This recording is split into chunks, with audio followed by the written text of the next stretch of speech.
ಈಶ್ವರಪ್ಪ ಇರ್ಬೋದು, ಶೋಭಾ ಕರಂದ್ಲಾಜೆ ಇರ್ಬೋದು, ಆರ್ ಅಶೋಕ್ ಇರ್ಬೋದು, 10ನೇ ತಾರೀಕಿಗೆ ಬಾಡಿ ಸಿಕ್ಕಿದ ತಕ್ಷಣ ಬರ್ಲಿಲ್ವಾ? ಅಲ್ಲಿ ಧರ್ಮಸ್ಥಳದಲ್ಲಿ ವಾಪಸ್ ಹೋಗ್ಲಿಲ್ವಾ? ಆ ಮಗುವಿನ ಸತ್ತಂತ ಹೆಣ್ಣಿನ ಮಗುವಿನ ಮುಖ ನೋಡಿದ್ರೆ ನೀವು ಪಾಪಿಗಳೇ, ನೀವು ಧರ್ಮಸ್ಥಳದಿಂದ ಮಗುವಿನ ಮನೆಗೆ 1.5 ಕಿಲೋಮೀಟರ್ ಇಲ್ಲ. ಎಲ್ಲಿ ಹೋಗಿದ್ದ ಪೌರುಷ? ಯಾವ ಹಿಂದುತ್ವ ರೀ ನಿಮ್ದು? ಯಾವ ಹಿಂದುತ್ವ? ಇದು ಹಿಂದುತ್ವ? ನಿಮ್ಮಲ್ಲಿ ಏನಿಲ್ಲ, ಹಿಂದುತ್ವದ ರಕ್ತವೇ ಇಲ್ಲ ಪಾಪಿಗಳೇ.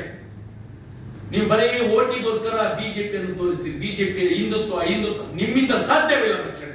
ನಾನು ಹೇಳ್ತೇನೆ, ಇನ್ನು ಮುಂದಕ್ಕೂ ಬಾಕಿ ಇದೆ ನಿಮ್ದು. ಇನ್ನು 10 ದಿವಸದಲ್ಲಿ ನಿಮ್ಮ ಒಂದೊಂದು ಇಂಚಿಂಚು ನೀವು ಏನೇನು ಪಾಪವನ್ನು ಬಿಜೆಪಿ ಹೆಸರಲ್ಲಿ ಮಾಡಿದ್ದೀರಿ, ಧರ್ಮದ ಹೆಸರಲ್ಲಿ ಎಲ್ಲವನ್ನು ಬಿಚ್ಚಿಡ್ತೇನೆ,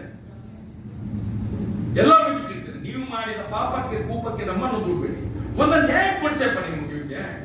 ಸನಾತನ ಹಿಂದೂ ಧರ್ಮದ ದೇವಸ್ಥಾನ ತಗೊಳ್ಳಿ, ಅದನ್ನು ಮಾಡಿ, ಅದನ್ನು ಮುಜರ ಇಲಾಖೆಗೆ ಸೇರಿಸಿ. ಇಂದು ಮಾಡ್ತಾ ಇಲ್ವಾ? ಅಲ್ಲಲ್ಲಿ ಮಾಡ್ತಾ ಇಲ್ವಾ ದೇವಸ್ಥಾನಗಳನ್ನು ಹಿಂದೂಗಳು? ಯಾಕೆ ಆಗುದಿಲ್ಲ? ಅಲ್ಪಸಂಖ್ಯಾತ ಯುಟಿ ಖಾದರ್ ಕೈಯಲ್ಲಿ ಕೊಡಿ ಆ ದೇವಸ್ಥಾನವನ್ನು. ಕೊಡಿ ಸ್ವಾಮಿ ನೀವು ಬಿಜೆಪಿ ಅವರು. ಬಿಜೆಪಿ ಅವ್ರದ್ದು ರಾಜಣ್ಣವ ನೀವು ಹೇಳ್ತೀರಿ ರಾಮ ಮಂದಿರ. ಹೇಳಿದ ತಕ್ಷಣ ರಾಮ ಮಂದಿರದಲ್ಲಿ ಏನ್ ಮಾಡಿದ್ದೀರಿ ನೀವು? ನಾವು ರಾಮ ಮಂದಿರದ ಇಟ್ಟಿಗೆಗೋಸ್ಕರ ಗಲ್ಲಿ ಬೀದಿ ಹಳ್ಳಿ ಸುತ್ತು ಕೋಟ್ಯಾಂತರ ಇಟ್ಟಿಗೆಗಳನ್ನು ಕಲೆಕ್ಷನ್ ಮಾಡಿಕೊಟ್ಟಿದ್ದೇವೆ.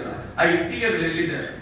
ಆವತ್ತು ನಾವು ಮಾಡುವಾಗ ಇದೇ ಕಾಂಗ್ರೆಸ್ನವರು ಹೇಳ್ತಾ ಇದ್ರು, ರಾಮ ಮಂದಿರದ ಇಟ್ಟಿಗೆಗೆ ನಾಯಿ ಉಚ್ಚವೈತಿದೆ ಅಂತ ಹೇಳಿ. ಇವತ್ತು ಅದೇ ಕಾಂಗ್ರೆಸ್ನ ಪುಡಾರಿಗಳು ಬಿಜೆಪಿ ಅಧ್ಯಕ್ಷರಾಗಿದ್ದಾರೆ.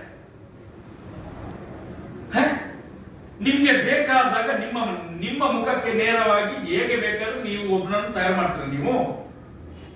ನಾವು ಇವತ್ತು ಕೂಡ ಹಿಂದುತ್ವ ಸನಾತನ ಹಿಂದೂ ಧರ್ಮದ ಒಂದು ನ್ಯಾಯಪೀಠ, ಧರ್ಮಪೀಠದಲ್ಲಿ ಆದಂತಹ ಅತ್ಯಾಚಾರಕ್ಕೆ ನ್ಯಾಯ ಕೊಡಿ ಅಂತ ಕೇಳಿದ್ರೆ ನೀವು ನಮ್ಮ ಮನೆಯ ಮಕ್ಕಳನ್ನು, ಹೆಣ್ಮಕ್ಕಳನ್ನು ತೇಜೋವಧೆ ಮಾಡ್ತೀರಿ, ವ್ಯಭಿಚಾರದ ಕೂಪಕ್ಕೆ ದೂರ್ತೀರಿ, ನೀವು ಬೇಕೈದಿಗಳಲ್ಲಿ ತೇಜೋವಧೆ ಮಾಡ್ತೀರಿ ನೀವು. ಹಾಗಾದ್ರೆ ಈ ಭೂಮಿಯಲ್ಲಿ ಹಾಗಾದ್ರೆ ನಾವು ಬದುಕಲಿಕ್ಕೇನೆ ಇಲ್ವಾ? ನೀವು ಮಾಡಿದ ಪಾಪಕ್ಕೆ ನಮ್ಮನ್ನು ಬಲಿ ಕೊಡ್ತಿದ್ರ. ಅದಕ್ಕೋಸ್ಕರ ನೋಟಕ್ಕೆ ಮತ. ನಾವು ಯಾವುದೇ ಪಕ್ಷವನ್ನು ದೂಷಣೆ ಮಾಡುವುದಿಲ್ಲ. ನೀವು 12 ವರ್ಷದಲ್ಲಿ ನ್ಯಾಯ ಕೊಡಿಸ್ಲಿಕ್ಕೆ ಆಗುದಿಲ್ಲ.